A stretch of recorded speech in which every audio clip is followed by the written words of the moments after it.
सतगुरुदेव की जय। सर्वसंगत से प्रार्थना है, सत्संग प्रारंभ हो रहा है। कृपया सत्संग स्थल पर शांतिपूर्वक विराजमान होकर के श्रद्धा से सत्संग सुने। परमेश्वर की प्यारी आत्माओं से पुनर्निवेदन है, सत्संग प्रारंभ हो रहा है। कृपया सत्संग स्थल पर शांतिपूर्वक विराजमान होकर के श्रद्धा से सत्संग सुने। सत सही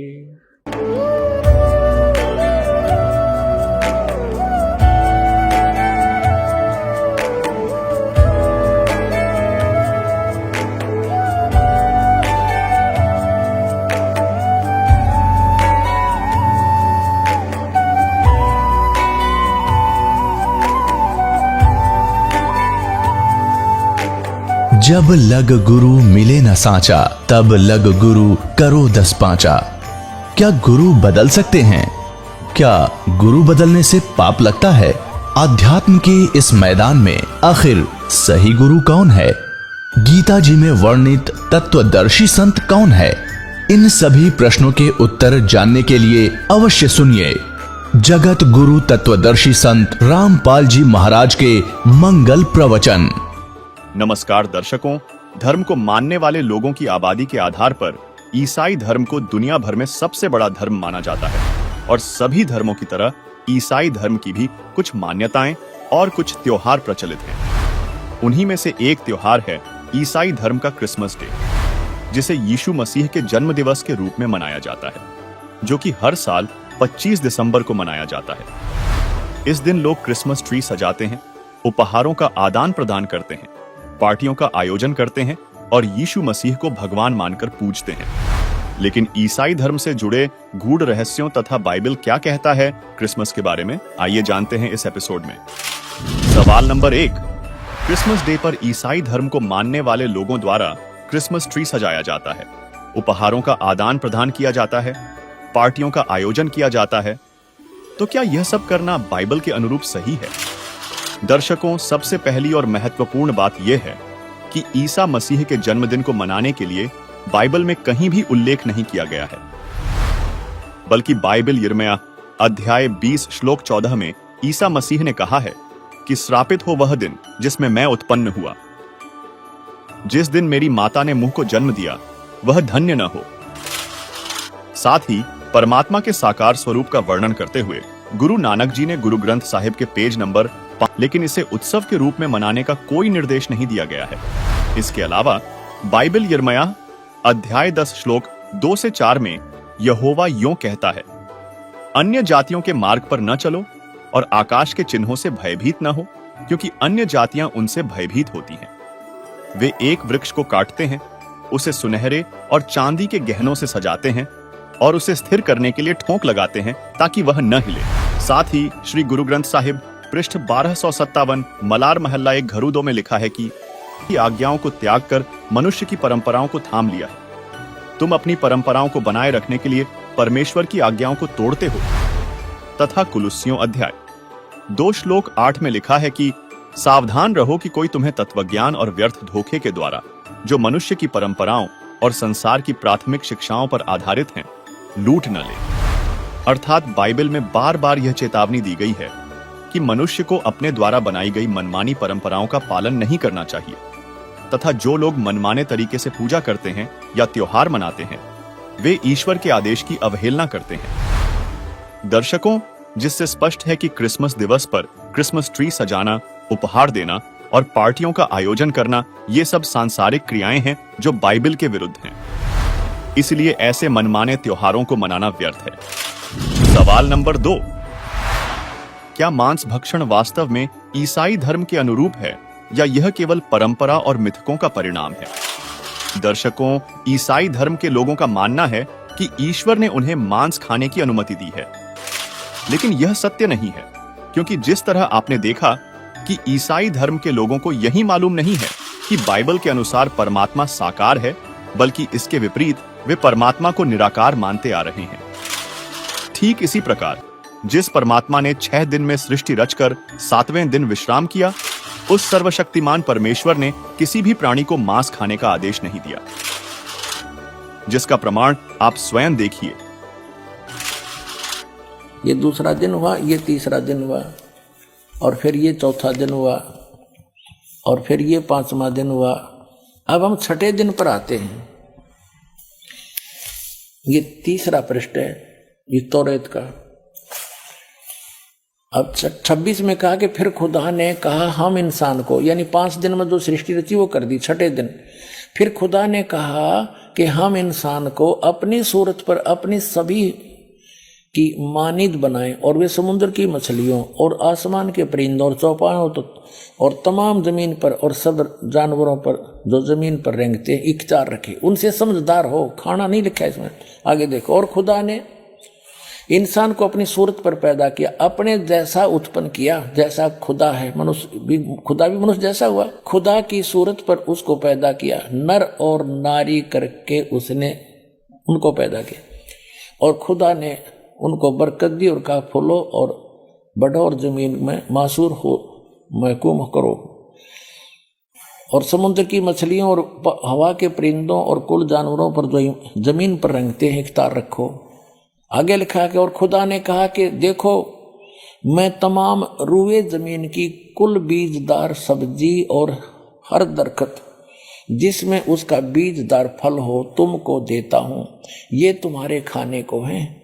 और जमीन के कुल जानवरों के लिए, हवा के कुल परिंदों के लिए और उन सब के लिए जो जमीन पर रेंगने वाले हैं, जिनमें जिंदगी का दम है, कुल हरी बूटियां खाने को देता हूं। और ऐसा ही हो गया।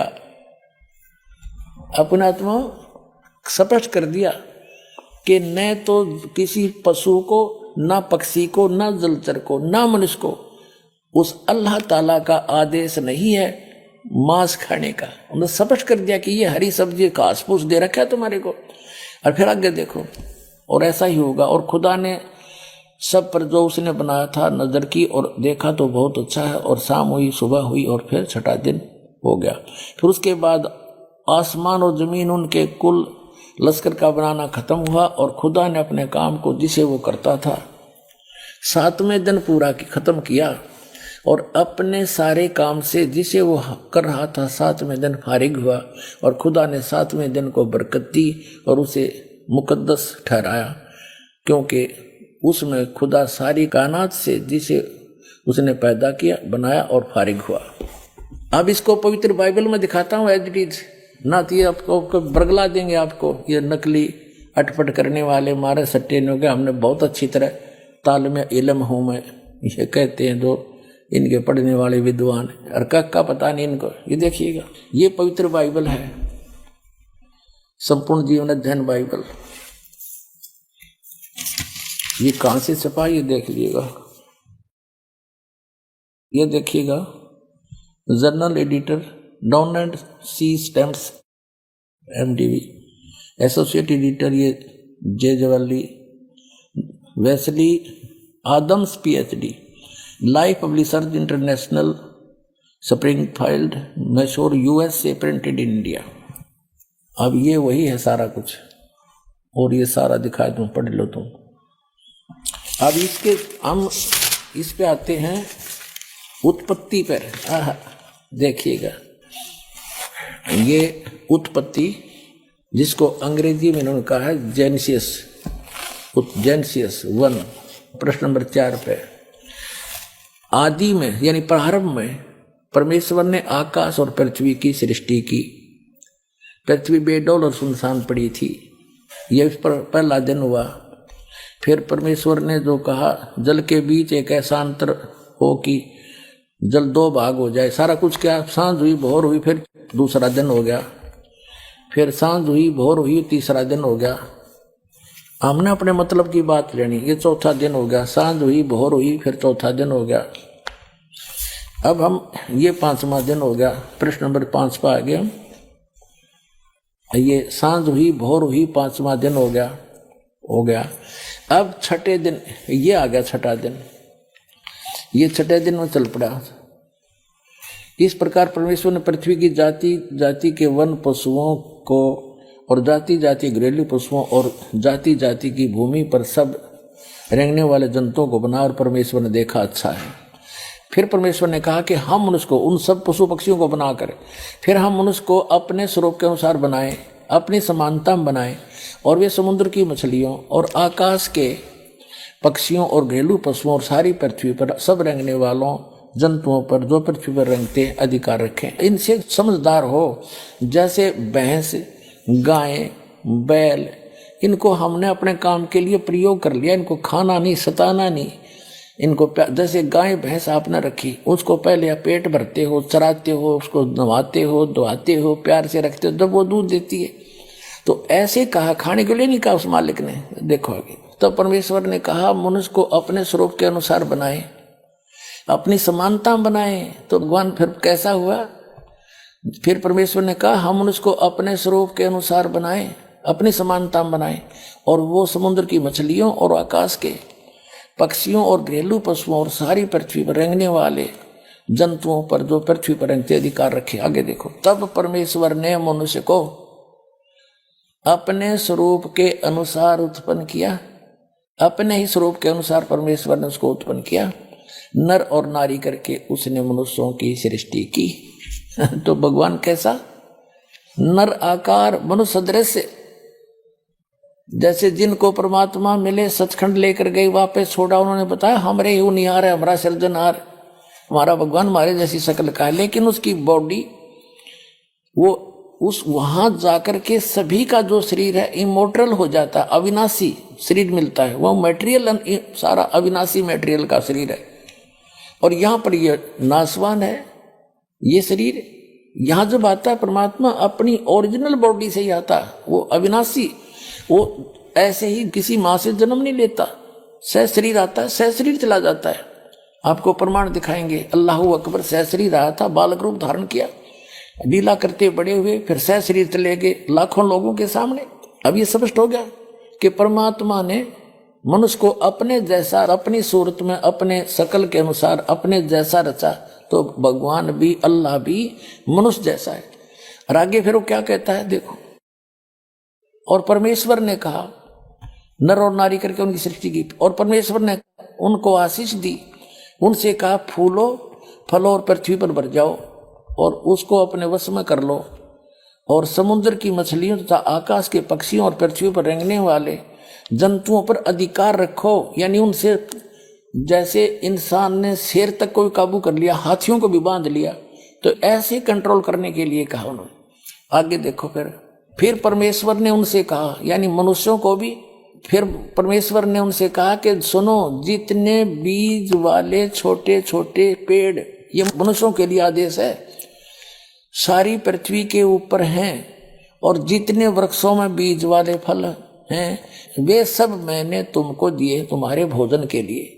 मनुष्य के लिए उस अल्लाह ताला का आदेश, अल्लाह अकबर, जिसने 6 दिन में सृष्टि रची, 7वें दिन तख्त पर जा बैठा, वो है अल्लाह अकबर है, वो अल्लाह कबीर है, वो कंप्लीट गॉड है, वो सर्जनहार है, वो क्रिएटर है। उस क्रिएटर का आदेश नहीं है मांस खाने का मनुष्य को, पशु पक्षियों को भी नहीं है। आगे देखो, तुम्हारे भोजन के लिए, ये तो मनुष्यों के लिए। आगे देखो, यहां आगे हम, और जितने पृथ्वी के पशु और आकाश के पक्षी और पृथ्वी पर रेंगने वाले जंतु हैं, जिनमें जीवन का प्राण है, उन सब के खाने के लिए मैंने सब हरे हरे छोटे पेड़ दिए, और वैसा ही हो गया, यानी घास फूस। और तब परमेश्वर ने जो कुछ बनाया था वो देखा, तो क्या देखा? वह बहुत अच्छा है। तथा सांझ हुई, फिर भोर हुआ, इस प्रकार ये 6वां दिन हो गया। अब 7वां दिन, यूं आकाश और पृथ्वी और उनकी सारी सेना का बनाना समाप्त हो गया, और परमेश्वर ने अपना काम जिसे वह करता था 7वें दिन समाप्त किया, और उसने अपने किए हुए सारे काम से 7वें दिन विश्राम किया। और परमेश्वर ने 7वें दिन को आशीष दी और पवित्र ठहराया, क्योंकि उसमें उसने सृष्टि की रचना के अपने सारे काम से विश्राम लिया। ठीक दर्शकों, बाइबल से यह स्पष्ट हुआ कि सर्व सृष्टि रचनहार परमात्मा का आदेश मांस खाने का नहीं है।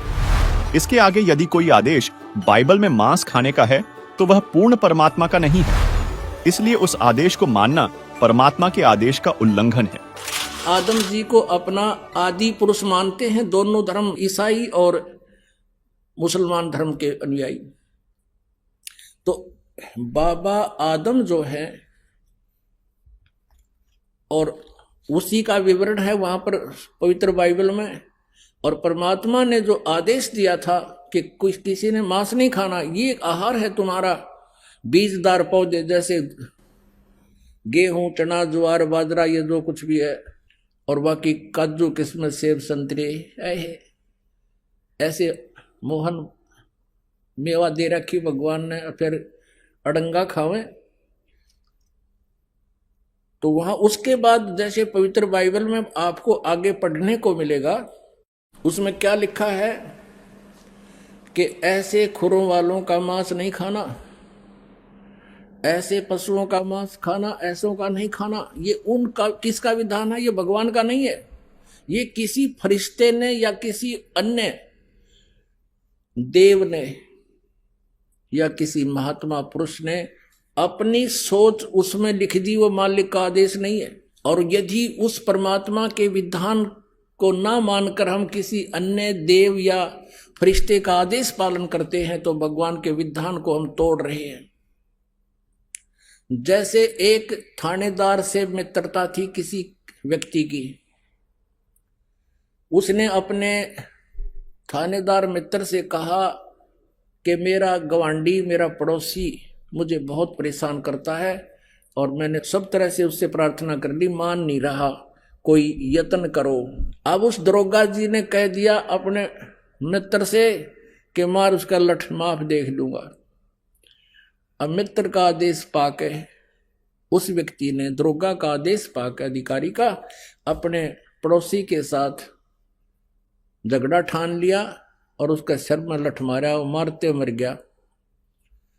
अब राजा का विधान था कि कोई किसी की मृत्यु हत्या करेगा तो उसको सजाए मौत मिलेगी। अब उस नालायक ने एक अधिकारी की आज्ञा का पालन करके राजा का विधान भंग कर दिया, जिस कारण से उसको सजाए मौत होगी, उसकी भी फांसी लगी। तो पुण्यात्माओं, परमात्मा का आदेश विधान है कि मांस नहीं खाना मनुष्यों के लिए, फलदार वृक्ष और बीजदार पौधे, नथिंग एल्स। और फिर आगे चल के किसी फरिश्ते ने, जैसे आपने देखा ये पवित्र बाइबल में ऐसा प्रमाण है कि कोई फरिश्ते आकर के किसी में बोलते हैं ऐसे ऐसे बकरा भेंट चढ़ा दो। जैसे आपने देखा होगा हिंदू धर्म में कोई भूत बोला किसी में, मैं भैरव हूं, बकरा चढ़ाओ, दारू पीऊंगा। अब बेटी के बाप तू बड़ा हलवा खा ले, फिर वो डरते उसको बकरा भी कट बनावे और उस नवकम्यता शराब भी पिलावे और फिर भी मचता रहे वो, क्योंकि सत भक्ति और भगवान की दया बिना ये आपत्ति टला नहीं करती, दूने पाप बढ़वावे है। तो वो आदेश यदि पवित्र बाइबल में ऐसा है, कहीं लिखा है, तो परमात्मा का आदेश नहीं, किसी थानेदार का आदेश है और उसका पालन करने से आप दोषी हो गए, आपको सजा मिलेगी, ये छूना भी नहीं। चलिए अब जानते हैं मांस खाने वालों के विषय में परमात्मा ने क्या कहा है, सुनिए। जो नर गोश्त खाते हैं प्रत्येक राक्षस जान, इसमें संशय है नहीं, हिंदू खाइयो चाहे मुसलमान। कहते जो मांस खाते हो प्रत्येक राक्षस है, चाहे हिंदू हो चाहे मुसलमान। ये तुमने अपना फार्मूले आप बना रखे, उन महापुरुषों के आदेश नहीं है। कहते हैं मांस खावे सो ढेड सब और मद पीवे सो नीच और कुल की दुर्मति पर हरे भगवान कहे सो ऊंच। कहते मांस खावे सब ढेड है, चाहे हिंदू है चाहे मुसलमान, सिख है या ईसाई। और कहते हैं मद पीवे सो नीच, शराब पीते वो महान नीच आदमी है और अपने कुल का भी नाश करते हैं। केवल जो उस अल्लाह अकबर का सच्चा नाम जपते हैं वही ऊंचे हैं। समझदार को संकेत बहुत होता। अब आप जी को दिखाया है परमात्मा नर आकार है, 6 शरीर है, 6 दिन में सृष्टि रची और परमात्मा ने छठे दिन मनुष्य को अपने जैसा, अपने अनुरूप, अपने शरीर जैसा, अपनी सूरत जैसा उत्पन्न किया, नर और नारी करके उनकी उत्पत्ति की और उनको खाने के लिए आदेश दे दिया। अभी आपने पढ़ा, आप फिर भी पढ़ सकते हैं। सवाल नंबर 3, ईसाई धर्म की पवित्र पुस्तक बाइबल में त्रिदेवों का कौन सा रहस्य छिपा हुआ है? क्या सृष्टि की रचना का पूरा विवरण बाइबल में मिलता है? दर्शकों, ईसाई धर्म को मानने वाले व्यक्ति यही मानते हैं कि भगवान एक है, जबकि बाइबल में एक से अधिक भगवानों का प्रमाण है। दर्शकों, जैसे देश का मुखिया, राष्ट्रपति तथा प्रधानमंत्री तो एक होता है, लेकिन मंत्री अनेक होते हैं। ठीक इसी प्रकार जिस परमात्मा ने सृष्टि की उत्पत्ति की वह एक है, लेकिन यहाँ व्यवस्थापक के रूप में एक से अधिक भगवान है, जिसका प्रमाण पवित्र बाइबल में भी मिलता है। देखिए, अब पवित्र बाइबल से बहुत सी रहस्य जो है सामने आएंगे। इसमें यह भी आपके समक्ष आएगा कि ये तीनों देवता श्री ब्रह्मा, श्री विष्णु, श्री शिव जी पूरे ब्रह्मांड के संचालक हैं। और पवित्र ईसाई धर्म के इतिहास में भी उनका जिक्र है। भले ही उनका नाम नहीं है, नाम अन्य वो अपनी भाषा में कुछ भी लिख ले। अपने आत्मा परमात्मा ने आदम और हव्वा की उत्पत्ति की, जैसा पवित्र बाइबल में लिखा है। और फिर मनुष्यों की रचना करके सारे जो कुछ भी यहाँ बनाने थे बना के, चांद, सितारे, पृथ्वी आदि। तो परमात्मा जो सर्वश्रेष्ठी रचनहार है वो तो विश्राम कर लिया, उसने ऊपर तख्त पर चला गया। उसके पश्चात यहाँ इस काल भगवान ने बागडोर संभाल ली, ब्रह्म ने, जो श्री ब्रह्मा, श्री विष्णु, श्री शिव जी के पिताजी हैं। तो इसमें ये प्रमाण दिखाते हैं कि क्या लिखा है कि आदम और हव्वा, आदम व्यक्ति का नाम है और हव्वा उसकी पत्नी है। उन दोनों को इस काल ने अपने पुत्र ब्रह्मा जी को संभाल दिया। अब आगे दिखाते हैं कि परमात्मा साकार है या निराकार। तो उनको दोनों को, आदम और हव्वा को, स्वर्ग में एक वाटिका में रहने के लिए छोड़ दिया और उनसे एक विशेष हिदायत दे दी भगवान ने, यहाँ के भगवान ने, कि तुमने इस वाटिका के अंदर और किसी भी वृक्ष का फल तुम खा सकते हो, लेकिन बीच में लगे हुए पेड़ों के फल को नहीं खाना, क्योंकि तुम खाओगे तो मर जाओगे। इसमें लिखा कि फिर कुछ दिनों के बाद एक सर्प आया। उस सर्प ने उनसे पूछा, आदम और हव्वा से कहा कि आप ये बीच वाले पेड़ के फल क्यों नहीं खा रहे हो? तो हव्वा ने सर्प से बताया कि हमारे को भगवान ने मना किया है और कहा कि तुम यदि बीच वाले फल खा लोगे पेड़ों के तो तुम्हारी मृत्यु हो जाएगी। तो सर्प ने कहा कि नहीं, ऐसा नहीं होगा, ये भगवान तुम्हें बहका रहा है, तुम नहीं मरोगे, बल्कि तुम्हें अच्छे और बुरे का ज्ञान हो जाएगा इसके फल खाने से।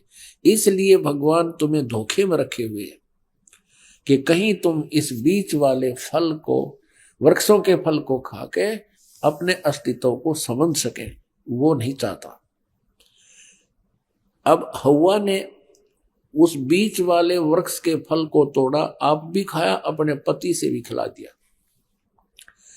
उस समय वो दोनों नंगे थे और उनकी ऐसी बुद्धि थी कि उनको शर्म नहीं आ रही थी एक दूसरे से। उस फल के खाने से उनको एहसास हुआ कि हमने ऐसे नहीं रहना चाहिए। तो उन्होंने अंजीर के पत्ते होते हैं बड़े बड़े, उन पत्तों को तोड़ा और अपने पर्दे पर बांध लिया। लिखा है इसमें पवित्र बाइबल में कि शाम के समय भगवान आया वाटिका में टहलने के लिए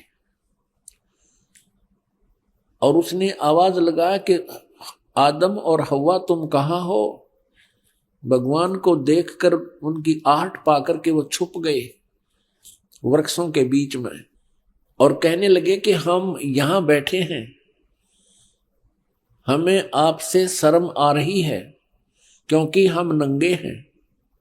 तो भगवान ने कहा कि तुमने बीच वाले पेड़ों के फल को खा लिया उन्होंने कहा कि हाँ, हमने बीच वाले पेड़ के फलों को खा लिया, जिस कारण से हमें अब एक दूसरे से शर्म आने लगी। इस बात से वह भगवान नाराज हुआ और उसने कहा कि तुमको किसने बताया ये पेड़ों के फल खाने को? हवा ने कहा कि सर्प ने बताया, सांप ने। अपने आत्मा हमने अपने मतलब की बातें लेनी है। ये तो बहुत बड़े सदग्रंथ हैं, ये तो एक वन है, आध्यात्मिक वन। और आध्यात्मिक वन से हमने जो जड़ी चाहिए अपने रोग निवारण के लिए उतनी ही निकाल लेंगे, बाकी ठीक है, बाग हरा भरा पड़ा ही रखा ही है। आपको ये और दिखाते हैं कि भगवान वाटिका में टहल रहा था, और ये भी दिखाते हैं पवित्र बाइबल में कि उसने कहा कि अब इस बीच वाले फल के पेड़ के फल को खाने से ये इंसान बुद्धिमान हो गया है, और कहीं ऐसा ना हो कि जीवन के वृक्ष वाले फल को भी ना खा ले और फिर ये अमर हो जावे। इसलिए उसको वाटिका से निकाल दिया उनको, और उनके चमड़े के कपड़े बनवाए भगवान ने। तो भगवान निराकार की तरह गया। कहां से हुआ निराकार? ये कहां से लाए ये थ्योरी, ये सिद्धांत? ये देखिएगा, ये हम पढ़ रहे हैं पवित्र बाइबल, और जेनेसिस 3 यानी 3रा अध्याय, मनुष्य का पतन, पृष्ठ नंबर 9 पे। यहोवा परमेश्वर ने जितने बनेले पशु बनाए थे उन सब में सर्प धूर्त था। उसने स्त्री से कहा, क्या सच है कि परमेश्वर ने कहा है तुम इस वाटिका के किसी वृक्ष का फल न खाना? स्त्री ने सर्प से कहा, इस वाटिका के वृक्षों के फल हम खा सकते हैं, पर जो वृक्ष वाटिका के बीच में है इसके फल के विषय में परमेश्वर ने कहा है कि न तो तुम उसको खाना और न उसको छूना, नहीं तो मर जाओगे। तब सर्प ने स्त्री से कहा, तुम निश्चय न मरोगे, वरन परमेश्वर आप जानता है कि जिस दिन तुम उसका फल खाओगे उसी दिन तुम्हारी आंखें खुल जाएंगी और तुम भले बुरे का ज्ञान पाकर परमेश्वर के तुल्य हो जाओगे। अतः जब स्त्री ने देखा कि उस वृक्ष का फल खाने के लिए अच्छा है और देखने में मन भाऊ और बुद्धि देने के लिए चाहने योग्य भी है, तब उसने उसमें से तोड़कर खाया और अपने पति को भी दिया, उसने भी खाया। तब उन दोनों की आंखें खुल गई और उनको मालूम हुआ कि वे नंगे हैं, इसलिए उन्होंने अंजीर के पत्ते जोड़ तोड़कर लंगोट बना लिए। तब यहोवा परमेश्वर, जो कि दिन के ठंडे समय यानी शाम को या सुबह वाटिका में फिरता था, अब देखो, तब यहोवा परमेश्वर, यानी ये यहोवा कहो से परमेश्वर को, जो कि दिन के ठंडे समय वाटिका में फिरता था, घूमया करता था, का शब्द उनको सुनाई दिया, उसके पैरों की आवाज सुनाई दी। तब आदम और उसकी पत्नी वाटिका के वृक्षों के बीच में छुप गई। वृक्षों के बीच यहोवा परमेश्वर से छिप गए। तब यहोवा परमेश्वर ने पुकार कर आदम से पूछा, तू कहाँ है? जिस भगवान ने न्योय नहीं बेरा आदम किस है, तो बताओ परमात्मा है या नहीं, ये भी शंका होगी हमें। तब यहोवा परमेश्वर ने पुकार कर आदम से पूछा, तू कहाँ है? उसने कहा, मैं तेरे शब्द बारी में सुनकर डर गया, क्योंकि मैं नंगा था, इसलिए छिप गया। अब उसने कहा, किसने? यहोवा परमेश्वर ने कहा कि किसने तुझे बताया कि तू नंगा है? जिस वृक्ष का फल खाने को मैंने तुझे मना किया, क्या तूने उसका फल खा लिया? आदम ने कहा, जिस स्त्री को तूने मेरे संग रहने को दिया है उसी ने उस वृक्ष का फल मुझे दिया और मैंने खाया। तब यहोवा परमेश्वर ने स्त्री से कहा कि तूने यह क्या किया है? स्त्री ने कहा कि सर्प ने मुझे बहका दिया, तब मैंने खाया। प्रश्न नंबर 10 पर आप देखेंगे, उत्पत्ति ग्रंथ अध्याय 3 और 4 आप पढ़ रहे हो, अभी 3 चल रहा है। इसमें क्या लिखा कि आदम ने अपनी पत्नी का नाम हव्वा रखा, क्योंकि जितने मनुष्य जीवित हैं उन सब की आदि माता वही है। और योहा परमेश्वर ने आदम और उसकी पत्नी के लिए चमड़े के अंग रखे बनाकर उन्हें पहना दिए। ये भगवान निराकार कहां से सारी बात करे, उनके कपड़े बुनवावे, घूमे फिरे, बोले बतलावे। फिर योहा परमेश्वर ने कहा कि मनुष्य भले बुरे का ज्ञान पाकर हम में से एक के समान हो गया है। अब भगवान एक से अनेक हो गए। फिर योहा परमेश्वर ने कहा कि मनुष्य भले बुरे का ज्ञान पाकर हम में से एक के समान हो गया है। इससे सिद्ध है ये भगवान इस सतर के एक से अधिक हैं। इसलिए अब ऐसा ना हो कि वह हाथ बढ़ाकर जीवन के वृक्ष का फल तोड़ के खा ले और वो सदा जीवित रहे। एक और प्रमाण दिखाते हैं इसी पवित्र बाइबल में, ये देखिएगा। ये प्रश्न नंबर 11 पर भी यही समर्थन है। ये उत्पत्ति ग्रंथ है, 4-5 अध्याय हम चल रहे हैं। अब 5वां अध्याय में भी यही स्पष्ट किया स्टार्ट में, आदम से नूह तक का इसमें जिक्र है, विवरण है। आदम की वंशावली यह है कि जब परमेश्वर ने मनुष्य की सृष्टि की तब अपने ही स्वरूप में उसको बनाया। अब डबल दूसरी बार फिर यहां पर प्रमाणित कर दिया कि परमेश्वर ने मनुष्य की सृष्टि की तब अपने ही स्वरूप के में उसको बनाया। उसने नर और नारी करके मनुष्य की सृष्टि की और उन्हें आशीष दी और उनकी सृष्टि के दिन उसका नाम आदम रखा। अब स्पष्ट हो गया, 2 बार फिर कह दिया। अब आगे दिखाते हैं, ये भी दिखाते हैं कि ये 3 हैं जो इनको कंट्रोल करते हैं। किसको? ईसाई धर्म को। ये देखिए, वो 3 हैं, 3 का भी प्रमाण आपको देते हैं। ये देखिएगा, ये है 24 पृष्ठ और वही उत्पत्ति यानी जेनेसिस 17-18। 3 अतिथि। अब्राहम ममरे के बांध वृक्षों के बीच कड़ी धूप के समय तंबू के द्वार पर बैठा हुआ था। अब्राहम, तब योहा ने उसे दर्शन दिया। उसने आंखें उठाकर दृष्टि की तो क्या देखा कि 3 पुरुष उसके सामने खड़े। ये तीनों ब्रह्मा विष्णु महेश। जब उसने उन्हें देखा तब उनसे भेंट करने के लिए तंबू के द्वार से दौड़ा और भूमि पर गिरकर दंडवत की और कहने लगा, हे प्रभु, यदि मुझ पर तेरी अनुग्रह दृष्टि है तो मैं विनती करता हूं, अपने दास के पास से चले न जाना। मैं थोड़ा सा जल लाता हूं और आप अपने पांव धोकर इस वृक्ष के नीचे विश्राम करें। फिर मैं एक टुकड़ा रोटी ले आऊं और उसे आप अपने अपने जीव के को तृप्त करें, तब उसके पश्चात आगे बढ़े, क्योंकि आप अपने दास के पास इसलिए पधारे हैं। उन्होंने कहा, जैसा तू कहता है वैसा कर। अब देखो पुण्यात्मा, इस पवित्र बाइबल ने यह सिद्ध कर दिया कि परमात्मा मनुष्य सदृश है, वो साकार है, मनुष्य जैसा है, क्योंकि उसने मनुष्यों की सृष्टि अपने स्वरूप के अनुसार की है। दूसरा कंसेप्ट ये क्लियर कर दिया कि 7वें दिन तख्त पर जा बैठा, उसने विश्राम किया। उसके बाद इस काल के हाथ में बागडोर आ गई, ब्रह्म के हाथ में, और इसने अपने तीनों पुत्रों को ये बागडोर संभाल रखी है, श्री ब्रह्मा, श्री विष्णु, श्री शिव जी को। आपने ये भी देख लिया कि भगवान किसी दृष्टिकोण से भी निराकार नहीं है, वो साकार है। पूर्ण परमात्मा भी साकार है जिसने सारे ब्रह्मांडों की रचना की, और आगे ये देवता भी साकार है जो वाटिका में घूम रहा है, उनसे बातें कर रहा है, उन आदम और हवा के कपड़े सिलवा रहा है। और फिर अब्राहम नाम के एक महापुरुष हुए हैं इसी ईसाई धर्म में।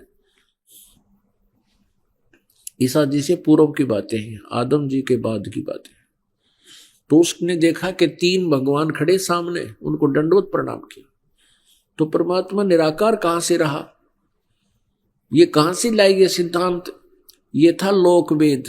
लोकवेद वो होता है जो दंत कथा होती है, जो सदग्रंथों के विपरीत होता है, उसको लोकवेद।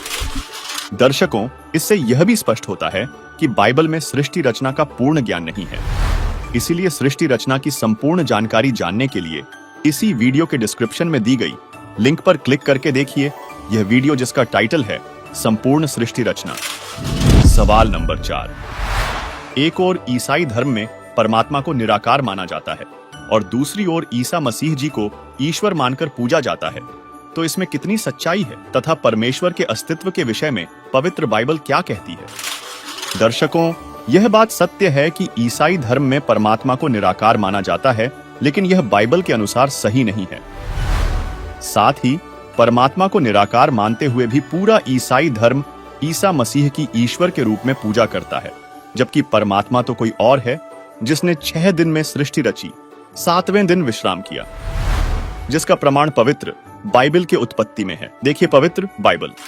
अब आपको बताते हैं परमात्मा कैसा है। परमात्मा, परमेश्वर, वो साकार है, नर आकार है, मनुष्य दृश्य है और वो सतलोक में रहता है। सतलोक वो स्थान है जो कभी नाश नहीं होता है। गीता जी अध्याय नंबर 18 के श्लोक नंबर 62 में उसी को शाश्वत स्थान कहा है, यानी सनातन परम था।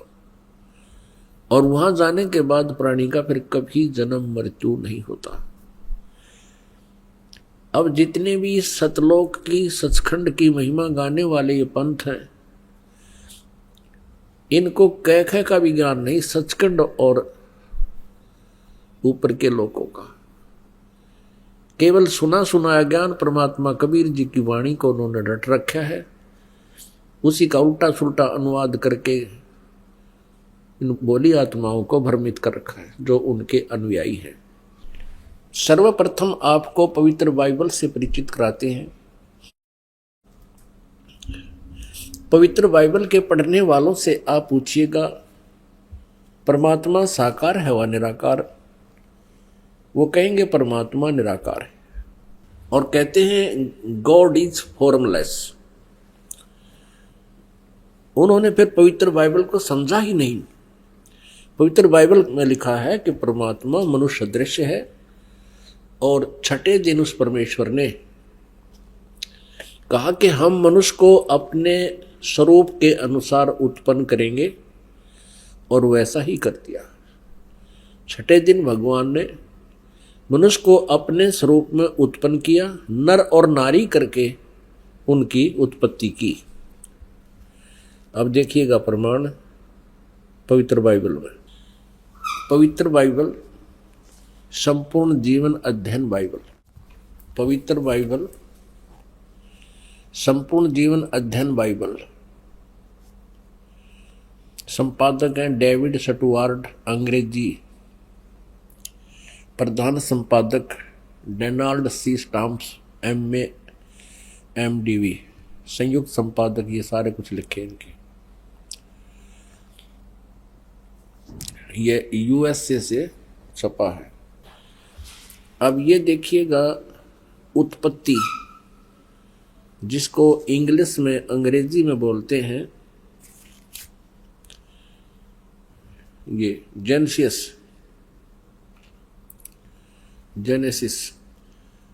आरंभ यहां होता है। आदि में परमेश्वर ने आकाश और पृथ्वी की सृष्टि की। पृथ्वी बेडौल और सुनसान पड़ी थी और गहरे जल के ऊपर अंधियारा था, तथा परमात्मा का आत्मा जल के ऊपर मंडराता था। जब परमेश्वर ने कहा कि उजियाला हो, तो उजियाला हो गया। और परमेश्वर ने उजियाले को देखा कि अच्छा है, और परमेश्वर ने उजियाले को अंधियारे से अलग किया।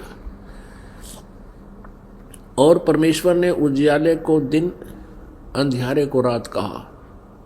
सांझ हुई, फिर भोर हुआ। भोर माने सुबह।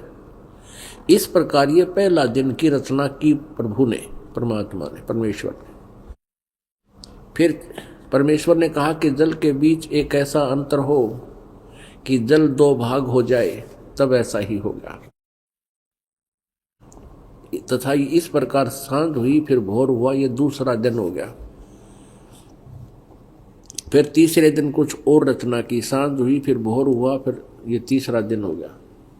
ये फिर सांझ हुई फिर भोर हुआ, ये चौथा दिन हो गया। कुछ और रचना की परमात्मा ने, चौथा दिन हो गया। फिर ये प्रश्न नंबर 5 पे, तथा फिर और बहुत सी रचनाएं की परमेश्वर ने, तो सांझ हुई फिर भोर हुआ, इस प्रकार ये 5वां दिन हो गया। अब हम छठा दिन पढ़ेंगे।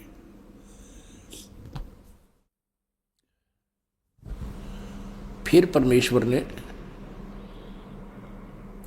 कहा कि हम मनुष्य को अपने स्वरूप के अनुसार अपनी समानता में बनाए, और वे समुद्र की मछलियों और आकाश के पक्षियों और घरेलू पशुओं और सारी पृथ्वी पर और सब रेंगने वाले जंतुओं पर जो पृथ्वी पर रेंगते हैं अधिकार रखे, यानी उनसे बुद्धिमान हो। तब परमेश्वर ने मनुष्य को अपने स्वरूप के अनुसार उत्पन्न किया। अपने ही स्वरूप के अनुसार परमेश्वर ने उसको उत्पन्न किया, नर और नारी करके उसने मनुष्यों की सृष्टि की। पुण्यात्माओं फिर पढ़ लो। तब परमेश्वर ने मनुष्य को अपने स्वरूप के अनुसार उत्पन्न किया। अपने ही स्वरूप के अनुसार परमेश्वर ने उसको उत्पन्न किया, नर और नारी करके मनुष्यों की सृष्टि की। अब पवित्र बाइबल में उत्पत्ति ग्रंथ अध्याय नंबर 1 का श्लोक नंबर 26 है। ये इसमें स्पष्ट कर दिया है कि परमात्मा मनुष्य जैसा है, उसने मनुष्य को अपने जैसा बनाया है, नर और नारी करके उसकी उत्पत्ति की। यह प्रश्न सदियों से चला आ रहा है कि परमात्मा साकार है या निराकार, और यह सवाल जितना पुराना है उतनी पुरानी धारणा भी सभी धर्मों में बनी हुई है कि परमात्मा निराकार अर्थात बेचून है। लेकिन सच क्या है, यह तो हमें अपने पवित्र धर्म ग्रंथों को देखने के बाद ही पता चलेगा। तो चलिए अपने धर्म ग्रंथों को देखते हैं कि सच्चाई क्या है। अब देखते हैं इस्लाम धर्म की पाक पुस्तक कुरान शरीफ से। पवित्र कुरान शरीफ हमने फिर उठा ली है। यह वह इलामी किताब है जिसमें कोई संदेह की गुंजाइश नहीं। शास्त्रीय अरबी पद्धति पर नागरी लिपि में ये कुरान शरीफ कंप्लीट देखें, और ये मुतरजम ये है शास्त्रीय अरबी पद्धति पर नागरी लिपि में। इसका सह अनुवाद सटीपण ये इसकी हिंदी है। रूपांतरकार है नंद कुमार अवस्थी, शेरवाणी संस्करण। और यहां देखते हैं जालिकल किताबों लारैब ज सलाफीही जय। यह वह इलामी किताब है जिसमें कोई संदेह की गुंजाइश नहीं। कुरान शरीफ ये अनुवाद टिप्पण शास्त्रीय अरबी पद्धति पर नागरी लिपि में शेरवाणी संस्करण। प्रकाशक हैं लखनऊ किताब घर, मौसम बाग, सीतापुर रोड, लखनऊ। इतने। अब हम इसके आते हैं। अब देखिएगा कुरान शरीफ और सूरत फुरकानी 25/604 पृष्ठ पे हम यहां से पढ़ने लगेंगे, जैसे पहले भी पढ़ा था। 52 आयत को हम पढ़ेंगे। फला तुतियल काफिरिन व जाहिदुम बिही जिहादन कबीरन। इसका अनुवाद बिल्कुल सामने हिंदी में कर दिया उन्हीं ने। तो ए पैगंबर तुम काफिरों का कहा न मानना, ये कुरान शरीफ का ज्ञानदाता कह रहा है हजरत मोहम्मद जी को, हजरत मोहम्मद जी को कह रहा है। और इस कुरान की दलीलों से उनका सामना बड़े जोर से करो। इन्होंने कबीर का अर्थ बड़ा कर दिया। ठीक है, अब हम आते हैं 607 पृष्ठ पे सूरत फुरकानी 25, और यहां आ गया है।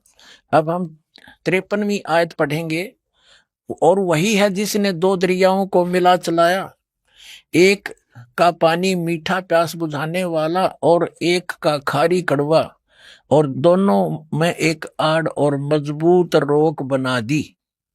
और वही है जिसने पानी की बूंद से आदमी को पैदा किया, फिर उसको साहिबे नसब यानी किसी का बेटा या बेटी, और ससुराल वाला यानी किसी का दामाद बहू बनाया। और तुम्हारा परवरदिगार हर चीज करने पर शक्तिमान है। अब 55 आयत पढ़ेंगे, 54 पढ़ ली। और काफिर अल्लाह के सिवा ऐसों को पूजते हैं जो न उनको नफा पहुंचा सकते हैं और न उनको नुकसान पहुंचा सकते हैं। और काफिर तो अपने परवरदिगार से पीठ दिए हुए हैं, मुंह मोड़े हैं। तो और ए पैगंबर, हमने तुमको खुशखबरी सुनाने और सिर्फ अजाब से डराने के लिए भेजा है। हजरत मोहम्मद जी को भेजने वाला वही है जो कुरान शरीफ का ज्ञान दे रहा है। वो कह रहा है कि हमने तुम्हें अजाब से डराने के लिए भेजा। देखिएगा, यहां कहते हैं ए पैगंबर, हमने तुमको खुशखबरी सुनाने और सिर्फ अजाब से डराने के लिए भेजा है। इन लोगों से कहो कि मैं तुमसे इस अल्लाह के हुक्म पर कुछ मजदूरी नहीं मांगता। हाँ, जो चाहे अपने परवरदिगार तक पहुंचने की राह इख्तियार कर ले। अब 58 नंबर में कहा कि और ए पैगंबर, उस जिंदा पर भरोसा रखो। जिंदा महात्मा के रूप में वो अल्लाह अकबर कबीर परमात्मा सतलोक से, उस सच्चे स्थान से, अर्श कुर्स के ऊपर से चलकर आए थे। एक जिंदा महात्मा के रूप में मिले थे और भी अन्य महापुरुषों को मिले। आदरणीय धर्मदास साहिब जी को मिले, बांधवगढ़ वाले को जिंदा महात्मा के रूप में। आदरणीय मुल्कदास साहिब जी को मिले। आदरणीय नानक साहिब जी को, सिख धर्म के प्रवक्ता को, जिंदा महात्मा के रूप में आकर वही अल्लाह अकबर अल्लाह कबीर मिले। आदरणीय दादू साहिब जी को वही जिंदा महात्मा के रूप में मिले। आदरणीय गरीबदास साहिब जी गांव छुड़ानी जिला ददर हरियाणा वाले को वही अल्लाह अकबर यानी कबीर परमात्मा जिंदा महात्मा के रूप में आकर मिले। आदरणीय गीसा दास साहिब जी को गांव खेखड़ा जिला मेरठ ये उत्तर प्रदेश वाले को जिंदा महात्मा के रूप में आकर वो परमात्मा मिलते हैं। ऐसा उसका विधान है और वेदों में ये प्रमाण है कि वो परमात्मा ऊपर रहता है। राजा की समान देखने में नर आकार है, मनुष्य दृश्य है, वहां से गति करके आता, सह शरीर अच्छी आत्माओं को मिलता है। वही अल्लाह अकबर वो पूर्ण परमात्मा आदरणीय हजरत मोहम्मद जी को भी मिले थे और उनको ऊपर लेकर भी गए थे, लेकिन इन्होंने उस जबरील के भय से, डर से उस पूर्ण परमात्मा की बात को स्वीकार नहीं किया था। ये आगे आने वाले समय में पूरा इतिहास सुनाएंगे इस घटना का। अब देखिएगा,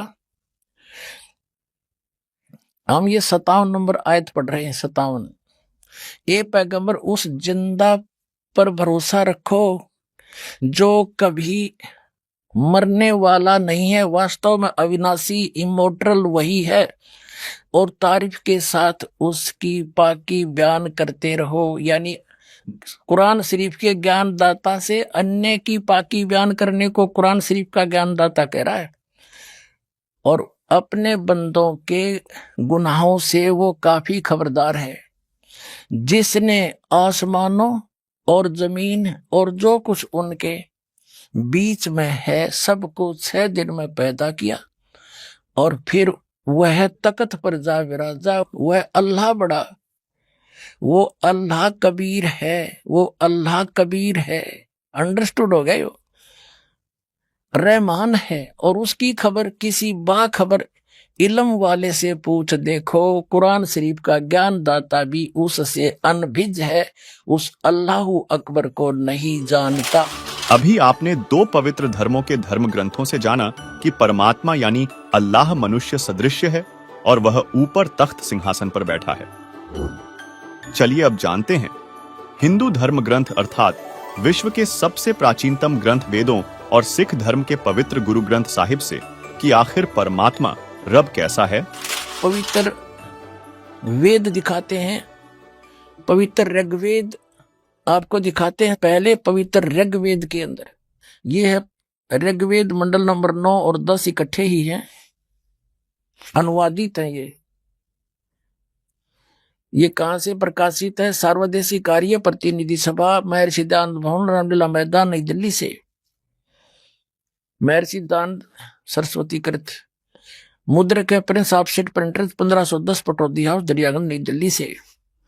अपने आत्माओं, एक आश्चर्य की बात है, आज तक एक लोक वेद सबके हृदय में समा चुका था कि परमात्मा निराकार है, गॉड इज फॉर्मलेस। मुसलमान भाई कहते हैं अल्लाह तो बेचून है, उसका कोई काया नहीं है, हरनों के ऊपर बैठा सातवें आसमान पर, फिर बिना काया का बैठा कि किस रूप में बैठा, ये तो आज तक निर्णय कर दो। अब यहां क्या बताया है कि ये आर्य समाज के जो प्रवर्तक थे महर्षि दयानंद और उनके जितने आचार्य अनुयायी हैं, वो भी परमात्मा को निराकार कहते हैं ठोक के, और वेदों को सच बताते हैं कि वेदों जैसा ग्रंथ पृथ्वी पर नहीं है।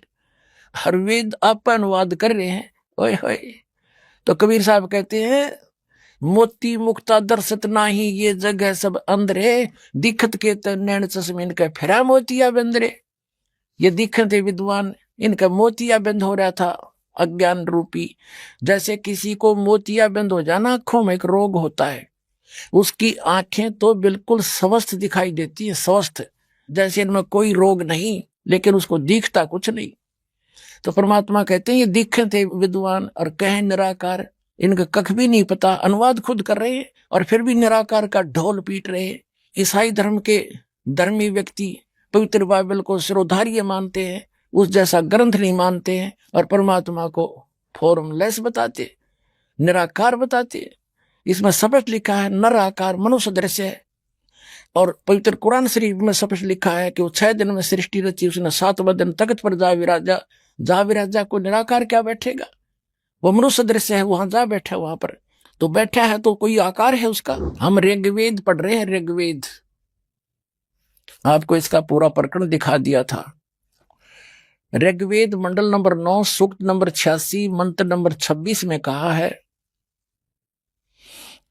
कि यज्ञ करने वाले यजमानों के लिए परमात्मा, यज्ञ माने धार्मिक अनुष्ठान अर्थात पूजा करने वाले यजमान माने भक्तों के लिए परमात्मा सब रास्तों को सुगम करता हुआ उनके विघ्नों को मर्दन करता है, उनके संकटों का नाश करता है और उनको पवित्र करता हुआ और अपने रूप को सरल करता हुआ वह कांति में परमात्मा। यहां इन्होंने इस कबीर रचो, इस कबीर का, हम इसको कबीर बोले हैं, वो कबीर, हम वह को वह बोलते हैं अपनी भाषा में। जैसे किसी का नाम वेद प्रकाश है और हम कहेंगे उसको वेद प्रकाश, और वो भी कोई उससे पूछेगा कौन है भाई, क्या नाम है तेरा, वो खुद भी कहेगा मेरा नाम वेद प्रकाश है, और लिखेगा जब वेद प्रकाश। तो ऐसा ही समझो कबीर, ये कबीर जो लिखा है हम इसको कबीर बोलते हैं। और देव माने परमेश्वर, ये देखो ये कबीर, इसका इन्होंने संधि छेद कर दिया और ऐसे लिख दिया, रे को अपसर्ग में बदल दिया। अब हम पहले इस कंसेप्ट को क्लियर करेंगे, पहले थोड़ा सा ये पढ़ कर। यहां लिखना था वो कबीर देव है, ये देखिएगा हमने यजुर्वेद उठा लिया, पवित्र यजुर्वेद ले लिया, देखिएगा इसमें सिद्ध करेंगे ये कहां से छपा है। सार्वदेशिक आर्य प्रतिनिधि सभा 2/5 महर्षि दयानंद रामलीला मैदान नई दिल्ली से। ये महर्षि दयानंद सरस्वती कृत, ये यहां से मुद्रक, यहां से छपा है। अब हम इसके आते हैं, ये 36 चैप्टर है, अध्याय नंबर 36, 36 है ये यजुर्वेद का, यहां से पढ़ेंगे। ये 36 अध्याय है, 36वां। इसके प्रथम मंत्र में लिखा है रचम वाचम प्रपदे मनो यजु प्रपदे, ये यजु शब्द है, यजु अपसर्ग लगा रखे हैं इसका। तो यहां अनुवाद किया महर्षि दयानंद ने, इसका बिल्कुल सही किया। ये यहां इसकी भ्रमित नहीं थी बुद्धि, इसको यजु का अर्थ यजुर्वेद कर दिया, यही करना चाहिए था। यदि यहां इसका कोई और अर्थ कर देता, सर्वज्ञ या कोई वैसे लिख देता, कोई सतुतियों का संग्रह, जो कि महिमा यजुर्वेद की थी इसमें, तो यजुर्वेद लिखना पड़ा, भले ही 2 अपसर्ग लगे। इसी प्रकार जहां परमात्मा की महिमा का वर्णन है वेद में, वहां कबीर शब्द है, अपसर्ग भी लगा दें अपने व्याकरण के आधार से। हम इनकी व्याकरण भी डिस्टर्ब नहीं करना चाहते। ये कबीर देव लिखना चाहिए था इन्होंने, यहाँ पर कबीर का अर्थ कबीर देव लिख देते, सर्वज्ञ नहीं। हम उसको कबीर साहब कहते हैं, कुरान शरीफ में उसको अल्लाह अकबर अल्लाह कबीर कहते हैं, और हम उसको कबीर देव कबीर साहब कहते हैं। वेदों में उसको कबीर देव कहते हैं, हम उसको कबीर देव बोलने लाएंगे। कबीर साहब, कबीर परमात्मा, साहब कहो, राम कहो, अल्लाह कहो। तो इस प्रकार अब हम समझेंगे ऋग्वेद के उन चंद मंत्रों को जिसमें परमात्मा साकार स्पष्ट है। अब यजुर्वेद रख दिया, ऋग्वेद उठा लिया। अब ऋग्वेद पर आगे हम देखिएगा। अब वहीं आगे हम ऋग्वेद मंडल नंबर 9 सूक्त 86 का मंत्र नंबर 26 में ये कबीरत्व यहाँ है कि यज्ञ करने वाले यजमानों के लिए परमात्मा, यानी धार्मिक अनुष्ठान यानी भक्ति करने वाले भक्तों, यजमान माने भक्तों के लिए परमात्मा सब रास्तों को सुगम करता हुआ उनके विघ्नों को मर्दन करता है, नाश करता है, उनके संकटों का निवारण कर देता है, उनको पवित्र करता हुआ और अपने रूप को सरल करता हुआ वह कांति में परमात्मा। यहां लिखना था कबीर देव, सर्वज्ञ नहीं करना चाहिए अर्थ। कबीर देव, कबीर देव, कबीर साहब, अल्लाहू अकबर, विद्युत के समान क्रीड़ा करता हुआ वर्णीय पुरुष यानी अच्छी आत्मा को, अच्छे पुरुष को, अच्छे व्यक्ति को, धर्मात्मा को प्राप्त होता है। अपने आत्मा वो परमात्मा ऊपर रहता है ध्रुवलोक के 3रे पृष्ठ में, और वहां से गति करके आता है बिजली जैसी गति से, यानी इतनी बहुत शीघ्रता से यहां जाता, फ्रिक्शन ऑफ सेकंड के अंदर। और वो कबीर है, वो कबीर देव है, अल्लाहू अकबर है। वो कहाँ रहता है देखो इसी में, ऋग्वेद मंडल नंबर 9 सूक्त 86 का मंत्र 26 आप पढ़ रहे हैं। हम यहां आगे पढ़ते पढ़ते वो कबीर देव विद्युत के समान क्रीड़ा करता हुआ, यानी आकाशीय बिजली की तरह एकदम पूरी स्पीड तय वर्णीय पुरुष को प्राप्त होता। वो कहाँ रहता है 27वें मंत्र में स्पष्ट कर दिया है। जो परमात्मा ध्रुवलोक के 3रे पृष्ठ पर विराजमान है, वो 3रे भाग में रहता है, उस ध्रुवलोक के ऊपर, ध्रुवलोक के। अब और दिखाते हैं आपको, वही ऋग्वेद मंडल नंबर 9 और सूक्त 54 यानी 54 का मंत्र नंबर 3 देखो नीचे। इसमें स्पष्ट किया है कि सूर्य के समान जगत प्रेरक वह परमात्मा सोम स्वभाव वाला और जगत प्रकाशक है। विश्वानी पुनाने वह सब लोकों को पवित्र करता हुआ भुवनो ऊपरी तिष्ठति, सब भुवनों यानी सभी लोकों के ऊपर, संपूर्ण ब्रह्मांडों के ऊर्ध्व भाग में भी वर्तमान है, वहां पर विराजमान है, बैठा है वो उस भुवनों ऊपर, सभी भवनों के, सभी संपूर्ण ब्रह्मांडों के ऊर्ध्व माने ऊपर के भाग में, तिष्ठति माने बैठा है, और वहां से चलकर आता है। अब आगे दिखाते हैं। अब ऋग्वेद मंडल नंबर 9 सूक्त 82 में कति कंसेप्ट क्लियर हो जाएगा। ऋग्वेद मंडल नंबर 9 सूक्त 82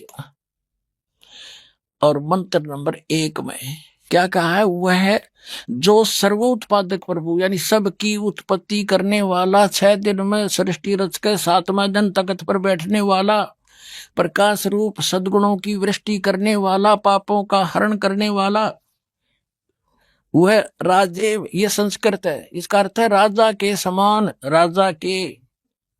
ये 269 पृष्ठ पे है राजा के, और इधर देखो 270 पृष्ठ पे, 270 पृष्ठ पे राजा के समान दर्शनीय है, देखने में राजा के समान है, तख्त पर विराजमान है, सिर पर मुकुट है उसके, और वह पृथ्वी आदि लोक लोकांतरों के चारों ओर शब्दमान हो रहा है। वह वर्णीय पुरुष को, अच्छी आत्मा को, जो दृढ़ भक्त है उसको पवित्र करता हुआ प्राप्त होता है। कैसे? जिस प्रकार विद्युत स्नेह वाले स्थानों को आधार बनाकर प्राप्त होता है। आगे वो किस लिए आता है, उद्देश्य क्या होता है आने का? हे परमात्मन, उपदेश करने की इच्छा से, तत्व ज्ञान यथार्थ ज्ञान बताने की इच्छा से आप महापुरुषों को प्राप्त होते हो, नीचे आकर के गति करके आते हो, और आप अत्यंत गतिशील पदार्थ के समान हमारे आध्यात्मिक यज्ञ को यानी हमारे धार्मिक अनुष्ठानों को प्राप्त होते हैं। आप कबीर देव हैं, आप अल्लाहु अकबर हैं, शुद्ध स्वरूप हैं, आप पाक हैं, पवित्र हैं। हमारे पापों को दूर करके हे अमर परमात्मा सोम आप हमको सुख दे। हो गया सिद्ध।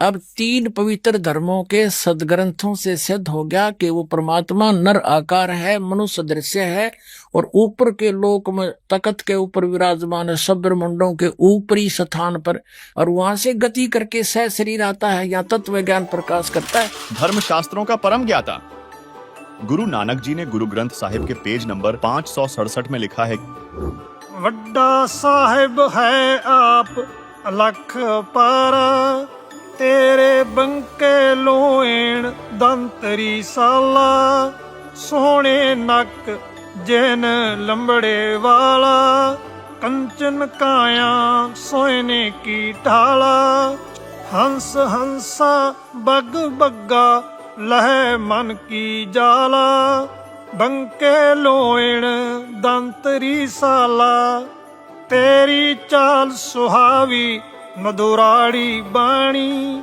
कोकन कोयकला तरल जोआणी, सारंग ज्यों पग धरे ठिम ठिम, आप आप संधूरे, बिनवंत नानक दास हर का, तेरी चाल सुहावी मधुराड़ी बाणी। साथ ही श्री गुरु ग्रंथ साहिब पृष्ठ 1257 मलार महल्ला 1 घरू 2 में लिखा है कि बागे कापड़ बोले बैण, लम्मा नक काले तेरे नैण, कबहू साहिब देखिया पैण, ऊडा ऊड चढ़ा असमान, साहिब समृथ तेरा ताण, जल थल डूंगर देखा तीर, थान थनंतर साहिब बीर, जेन तन साज दिए नाल खंभ, अत तृष्णा उडणे की डंझ, नदर करे तां बंधा तीर, ज्यों वेखाले त्यों वेखां वीर, ना ए तन जाएगा ना जाएंगे खंभ, पौने पानी अग्नि का संबंध, नानक कर्म होवे जपिए कर गुर पीर, सच समावे ए शरीर। दर्शकों, इन वाणियों में नानक जी ने कहा है कि सर्वशक्तिमान परमात्मा के भेद को कोई नहीं जानता। मैंने उस परमात्मा को देखा है, उसका दर्शन किया है। हे सर्वशक्तिमान परमात्मा, आपकी सुंदर आंखें हैं, सुंदर दांत हैं, आपका नाक भी अति सुंदर है, आपके बाल चमकीले लंबे हैं, आपका शरीर स्वर्ण जैसा है, आपकी चाल मोहक है, आपकी वाणी मधुर है, कोयल जैसी सुरीली है, आप सारंग पक्षी के समान ठुमक ठुमक कर चलते हो, लंबा नाक, आंखें सुंदर हैं। अर्थात सिख धर्म के पवित्र श्री गुरु ग्रंथ साहिब से भी सिद्ध होता है कि परमात्मा साकार है। जैसे पशु रखते हैं, उनमें से वही परिवार का सदस्य उनके गोबर को उठाता है।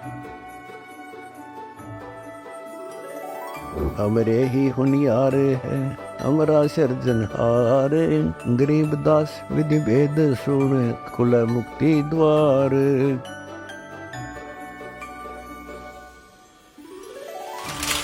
दर्शकों, इन सभी प्रमाणों को देखकर अब आपको यह तो पता चल गया होगा कि सदियों से अध्यात्म की जो गुत्थी उलझी हुई थी, उसे संत रामपाल जी महाराज ने धर्म शास्त्रों के प्रमाण देकर सुलझाया है, और यह सिद्ध किया है कि परमात्मा अल्लाह निराकार नहीं है, बल्कि मनुष्य सदृश साकार है, और उसका नाम कबीर है। इससे यह भी पता चलता है कि हमारे धर्म गुरुओं को सदग्रंथों का ज्ञान नहीं है, अन्यथा वे परमात्मा को निराकार नहीं बताते। दर्शकों, इससे स्पष्ट है कि सर्वशक्तिमान परमेश्वर तो वह है जिसने सर्व सृष्टि को बनाया। उसने हम मनुष्यों को अपने स्वरूप के अनुसार उत्पन्न किया, जिससे सिद्ध होता है कि बाइबल के अनुसार परमात्मा साकार है। इसलिए ईसाई धर्म की परमात्मा को निराकार मानने की अवधारणा भी गलत सिद्ध होती है, तथा इससे यह भी मालूम चलता है कि ईसाई धर्म को मानने वाले तथा पवित्र बाइबल को पढ़ने वाले लोगों को अपने पवित्र धर्म ग्रंथ का भी ज्ञान नहीं है। और यदि बात करें ईसा जी की, तो ईसा जी तो खुद कहते हैं कि मैं प्रभु का बेटा हूँ, प्रभु नहीं हूँ। और जो ये अनजान लोग हैं, ये धक्के से ईसा जी को भगवान बना रहे हैं। ईसाई धर्म के जो प्रचारक हैं, ये स्वार्थवश ईसा जी को प्रभु बताते हैं, जबकि ईसा जी तो खुद कहते हैं कि मैं प्रभु का बेटा हूं, मैं भगवान नहीं हूं। ये ईसाई धर्म के सभी व्यक्ति भी मानते हैं और ऐसा बाइबल में भी लिखा है, जिसका प्रमाण बाइबल इब्रानियों अध्याय 1 श्लोक 5, मत्ती अध्याय 17 श्लोक 5, मरकुस अध्याय 1 श्लोक 11 और लूका अध्याय 20 श्लोक 13 में है, जिनमें क्रमशः लिखा है कि तू मेरा पुत्र है, आज तू मुझसे उत्पन्न हुआ। तू मेरा प्रिय पुत्र है, तुझसे मैं प्रसन्न हूं। यह मेरा प्रिय पुत्र है, जिससे मैं प्रसन्न हूं, इसकी सुनो। मैं क्या करूं? मैं अपने प्रिय पुत्र को भेजूंगा, संभव है वे उसका आदर करें। जो स्पष्ट रूप से संकेत करते हैं कि ईसा मसीह ईश्वर के पुत्र थे, ईश्वर नहीं। दर्शकों, अब कुछ लोग ये कहेंगे कि ईसा जी ने तो अपने जीवन काल में कई चमत्कार किए थे, तो क्या वे ईश्वर नहीं हैं? तो आपको बता दें, हजरत ईसा का जन्म तथा मृत्यु, उन्होंने जो भी चमत्कार किए, वे पहले से ही काल ब्रह्म ज्योति निरंजन, जिसे ईसाई धर्म के लोग शैतान मानते हैं, के द्वारा निर्धारित थे। यह प्रमाण पवित्र बाइबल में यूहन्ना ग्रंथ अध्याय 9 श्लोक 1 से 34 में है, जिसमें लिखा है कि एक व्यक्ति जन्म से अंधा था। वह हजरत ईसा मसीह के पास आया तथा हजरत ईसा जी के आशीर्वाद से स्वस्थ हो गया, उसे आंखों से दिखाई देने लगा। शिष्यों ने पूछा, हे मसीह जी, इस व्यक्ति ने या इसके माता पिता ने कौन सा ऐसा पाप किया था जिस कारण से यह अंधा हुआ तथा माता पिता को अंधा पुत्र प्राप्त हुआ? ईसा जी ने कहा कि इसका कोई पाप नहीं है जिसके कारण यह अंधा हुआ है, तथा न ही इसके माता पिता का कोई पाप है जिस कारण उन्हें अंधा पुत्र प्राप्त हुआ। यह तो इसलिए हुआ है कि प्रभु की महिमा प्रकट करनी है। भावार्थ यह है कि यदि पाप होता तो हजरत ईसा आंखें ठीक नहीं कर सकते थे, तथा काल रूपी ब्रह्म ने ईसा जी की महिमा बनाने के लिए अपनी शक्ति से किसी प्रेत द्वारा अंधा करा रखा था, जो ईसा जी के पास आते ही प्रेत निकल गया और व्यक्ति को दिखाई देने लगा था। यह सर्वकाल ज्योति निरंजन ब्रह्म शैतान का सुनियोजित जाल है, जिस कारण उसके द्वारा भेजे अवतारों की महिमा बन जाए तथा सर्व आस पास के प्राणी उस पर आसक्त होकर उसके द्वारा बताई ब्रह्म काल की साधना पर अटल हो जाए। जिसकी पूर्ण जानकारी जानने के लिए इसी वीडियो के डिस्क्रिप्शन में दी गई लिंक पर क्लिक करके देखिए। यह वीडियो जिसका टाइटल है संपूर्ण सृष्टि रचना। दर्शकों, पवित्र बाइबल मत्ती अध्याय 26 श्लोक 24 से 55 में उल्लेख है कि यीशु की मृत्यु पहले से निर्धारित थी और यीशु को पहले से पता था कि उनका एक शिष्य उन्हें धोखा देगा और उन्हें गिरफ्तार करवाएगा, जिससे ईसा जी भी नहीं बच सके। दर्शकों, बाइबल के उपरोक्त उल्लेखों से स्पष्ट है कि यीशु जन्म और मृत्यु के चक्र में थे और यीशु द्वारा किए गए चमत्कार पहले से ही निर्धारित थे। बाइबल के ये सभी प्रमाण साबित करते हैं कि यीशु परमेश्वर नहीं है। तो वास्तविक परमेश्वर कौन है, जिसने 6 दिन में सृष्टि रची और 7वें दिन विश्राम किया? उसकी विस्तृत जानकारी जानने के लिए इसी वीडियो के डिस्क्रिप्शन में दी गई लिंक पर क्लिक करके देखिए। यह वीडियो जिसका टाइटल है संपूर्ण सृष्टि रचना। दर्शकों, वास्तव में यीशु मसीह इस पृथ्वी पर काल ब्रह्म द्वारा भेजे गए कुछ विशेष और अलौकिक शक्तियों से युक्त एक नबी थे।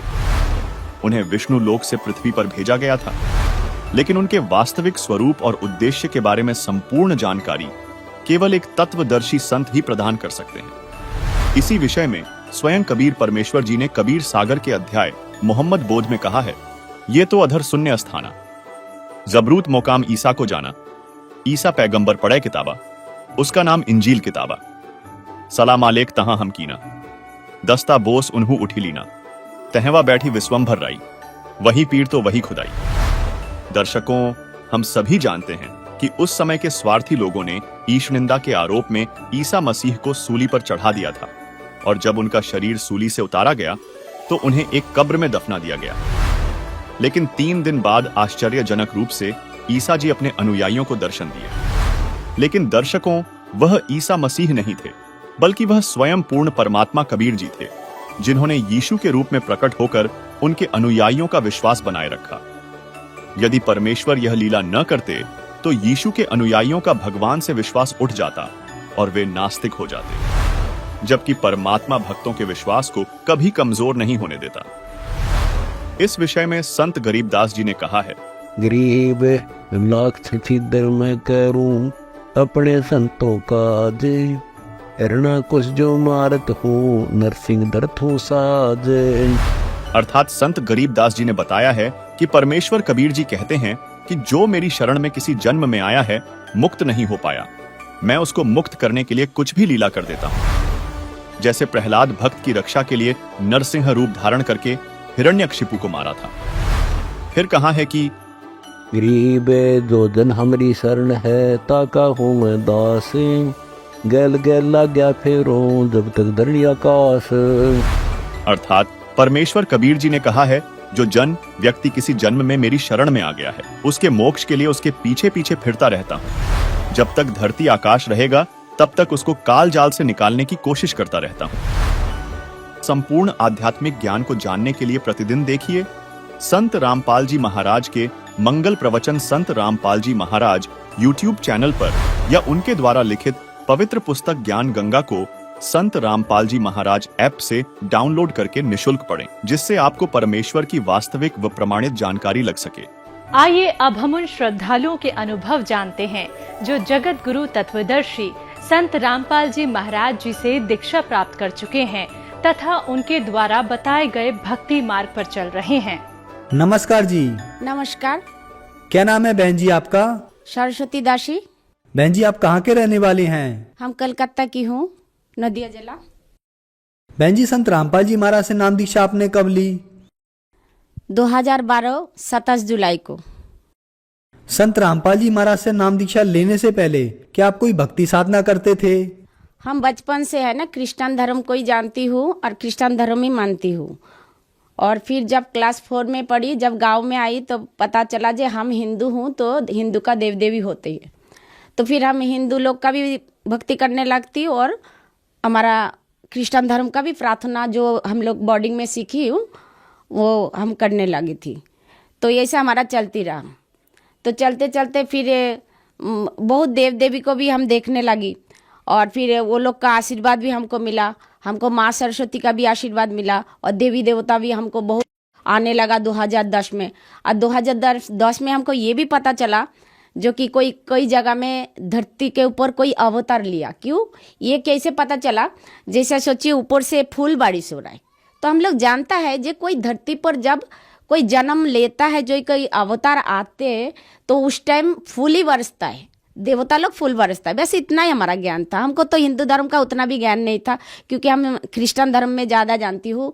और इसीलिए फिर हम सोचा जे कहीं तो जन्म लिया, तो हम सोचा यीशु ख्रिस्ट ही कहीं जन्म लिया होगा, क्या पता हमारा भारत में लिया है, क्या विदेश में कोई बेथलेहम या जेरूसलम में लिया, ऐसा कुछ सोचने लगी थी। बहन जी आपने बताया कि पहले आप ईसाई धर्म से थी, हिंदू देवी देवताओं की भी पूजा करते थे और उसके साथ में ईसाई धर्म के हिसाब से भी चलती थी, तो फिर इन सब भक्ति साधनाओं से आपको क्या क्या लाभ हुए? भक्ति तो किया है, अपना प्राण मन से किया है। हम जितना हमको पता है जो ईश्वर बल के कुछ है, लेकिन कभी भी हमको पता नहीं है जो ईश्वर होता क्या है। जब हम क्रिश्चियन धर्म में थी तो एक चित्रों में जैसा हम लोग को बताती है जो कि अगर आप अच्छा काम करेगा तो आपको स्वर्ग मिलेगा, अगर बुरा काम पाप करेगा तो नरक मिलेगा। वैसे इतना ही हमको पता था। लेकिन हम भक्ति तो सभी करते हैं, सब जितना जानता है उतना करते। लेकिन क्या है, हमको तो कुछ लाभ तो मिला नहीं, उल्टा हमारा एक ब्रह्मा कुमारी का पंथ का कोई किताब पढ़ा था हमारा लड़का, तो वो तो और पागल हो गया क्योंकि वो ओम साधना करते करते उसका पूरा पता नहीं ब्रेन में बोलता है हमारा पूरा फूल हो गया, बुद्धि हमारा पास में और नहीं है, लेकिन इतना हम लोड नहीं ले सकता है। तो वो तो पूरा पागल हो गया। 5 दिन 6 दिन तक वो तो बात ही करते रहता, कभी बंद नहीं होता। इतना तकलीफ हमारा लड़का को हुआ, और फिर हमारा आदमी भी अंधा हो गया। ऐसा मतलब भक्ति करते करते भी हमको ऐसा हुआ। लेकिन हम 2008 से हम गीता भी थोड़ा थोड़ा पढ़ने लगा, तो फिर पढ़ते पढ़ते हमको पता चला जो कृष्ण ही भगवान होगा। जब कृष्ण भगवान जी ने ज्ञान दे रहा है तो कृष्ण ही भगवान होगा। तो हम बोले चलो ये गीता तो बहुत अच्छा बात है, जो कि गीता में तो मनुष्यों के लिए बहुत कुछ बोला, तो कृष्ण से बड़ा कोई नहीं हुआ। तो हमको ये पता नहीं है जो भगवान असल में है कौन।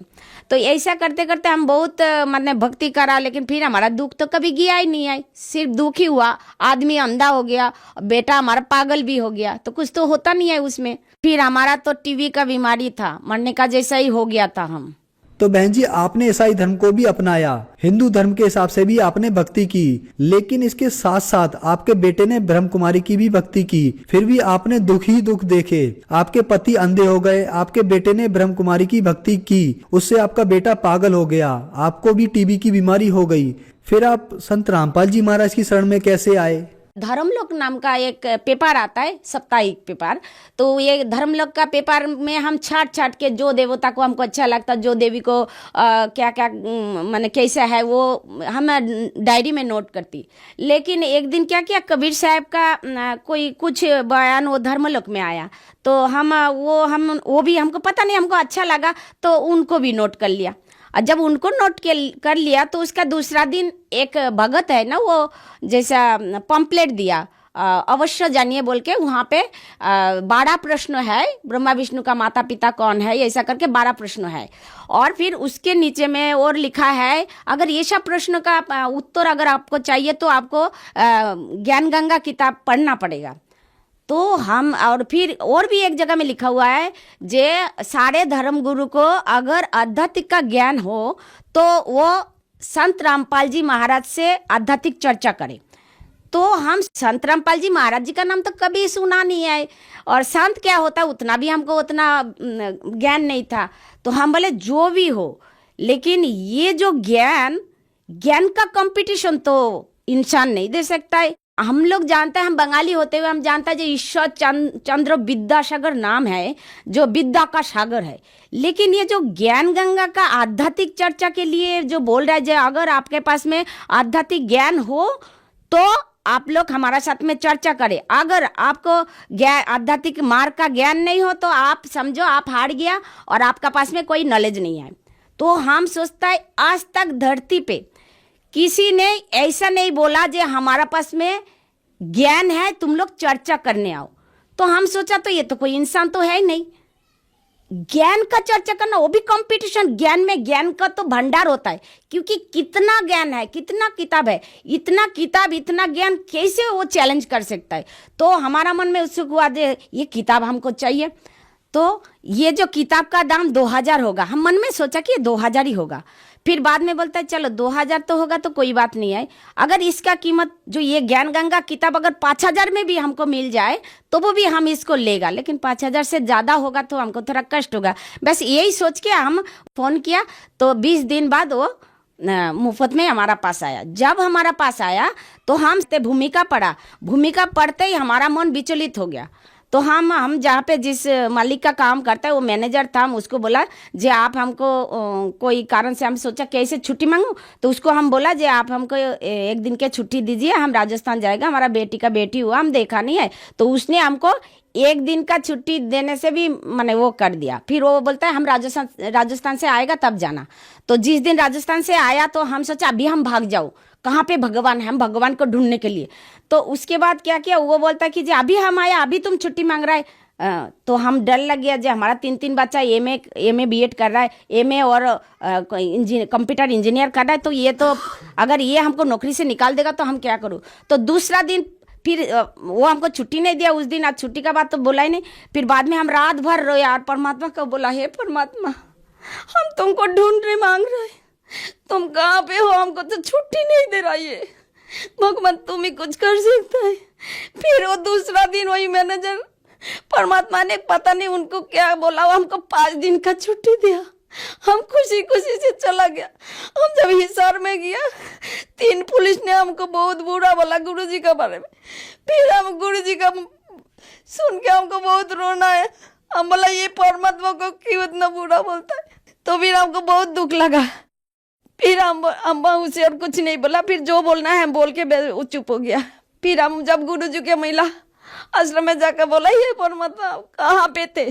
संत रामपाल जी को देख के हम परमात्मा समझ लीजिए, उनको देख के इसे रोना आया। गाड़ी में बैठा तो गुरु जी परमात्मा संत रामपाल जी का फोटो देख के हमको सिर्फ रोना आ रहा है, जैसे लग रहा है कि इनको हम बहुत जन्म से ये हमारा पिताजी से भी ज्यादा अपनाया है और दुनिया में कोई अपना नहीं है।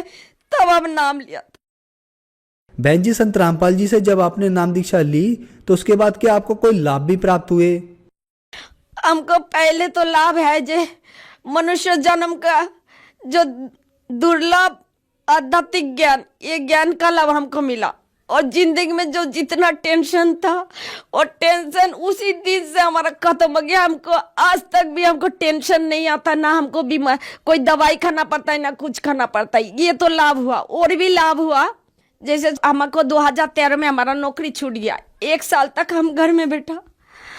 हम सोचते हैं परमात्मा हमारा तो नौकरी छूट गया, अभी हम क्या खाओ, घर पे क्या खाओ। 50,000 था, अब लड़की को 50,000 में शादी भी नहीं दे सकता है। फिर एमए किया है, 13 में बोल रहा है जब माँ हमको अगर ये साल में अगर आप हमको बीएड नहीं कराया तो अगर आप दूसरा साल करेगा ना तो 2 साल का कोर्स करना पड़ेगा, तो आपके लिए भारी पड़ जाएगा। तो हम बोले हमको कुछ पता नहीं है, अगर तेरे को जो मांगना है तू परमात्मा सदगुरु रामपाल जी महाराज से मांग ले, क्योंकि ये तो असंभव काम को संभव करने वाला वही है। तो हमारा लड़की ने दिया जलाया, दिया जला के वो भी प्रार्थना किया और हम भी प्रार्थना किया। हम बोला हे परमात्मा ये तो हमारा बस का नहीं, हमारा पास में सिर्फ 50,000 है। अब 3 लाख रुपया बीएड करने में लगेगा, उसके बाद उसका 1 साल का पूरा खर्चा, ये तो हमारा से नहीं हुआ। लेकिन परमात्मा ने, संत रामपाल जी ने ये किया, उसी दिन ही हमारा लड़का ने एक पेपर लाया। सब जगह में 3-3 लाख रुपया लग रहा था। पेपर आने के बाद वो पेपर में लिखा है कि 80,000 रुपया देना पड़ेगा। तो हमारा थोड़ा हिम्मत हुआ जे, लेकिन कहाँ पे बीएड करना पड़ेगा? त्रिपुरा। तो उसके बाद फिर अब कैसे जाऊँ? फिर बाद में वहाँ पे जाने में ही 3-4 दिन 5 दिन लग सकता है ट्रेन में अगर जाए। तो हम बोला कि प्लेन में तो कभी गया नहीं है, तो हम बोला जे ठीक है जा, प्लेन का टिकट के बिना तो वहाँ पे जा नहीं पाएगा, तो प्लेन का टिकट काटने जा। और फिर हमारा लड़की वहाँ पे 3 लाख रुपया जहाँ पे लगता है वहाँ पे 80,000 में ही वो बीएड करने के लिए 1 साल का कोर्स ने परमात्मा ने हमको वही उसी टाइम में हमको बीएड कराने के लिए लड़की को भेज दिया। और लाभ जैसा 1 साल तक हमारा पास में तो 50,000 वो भी हम खर्चा नहीं किया। तो हम परमात्मा को बोला परमात्मा हम क्या खाएगा, तो जितना पैसा थोड़ा बहुत था हम मिट्टी बेचा था 2-3 हज़ार रुपया में। तो वो क्योंकि हमारा घर में चावल का और तेल का पैसा था इसलिए ज़्यादा नहीं लगता। लेकिन हम 3,000 खत्म होते होते हम सोचता जो कि परमात्मा अभी क्या करेगा, ये 3,000 खत्म हो जाएगा। तो परमात्मा ने पता नहीं कोई जगह में, कोई बैग में, कोई जगह में नया नया नोट रख देता। तो ऐसा करके 1 साल में हमारा घर में इनकम करने वाला सिर्फ मैं ही थी, हमारा 3 बच्चा और एक अंधा पति। तो तीनों माने ये चारों को और हमको कैसे खिलाए ये तो हमको पता नहीं है, तो परमात्मा का ही लीला है। ये संत रामपाल जी महाराज जी का ही कृपा है। इसके बिना तो 1 साल हमको कौन बैठा के खिलाता। हमारा लड़का ब्रह्मा कुमारी में भक्ति करते करते पागल हो गया था।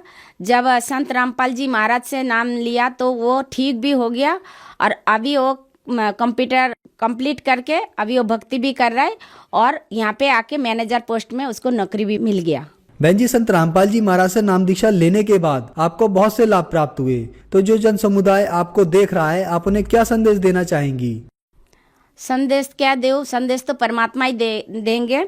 सिर्फ हम प्रार्थना करके यही बोल सकती हूँ, जो कि धरती पर अवतार लिया हो स्वयं परमात्मा, तो स्वयं परमात्मा से जो लाभ मिलता है वो देव देवी से तो नहीं मिलेगा। इसीलिए जो आप लोग को अपना दुर्लभ मानव जन्म को गवाए मत देना और संत रामपाल जी महाराज का पास में आके अपना कल्याण और मोक्ष कराइए। धन्यवाद जी। सत्सय।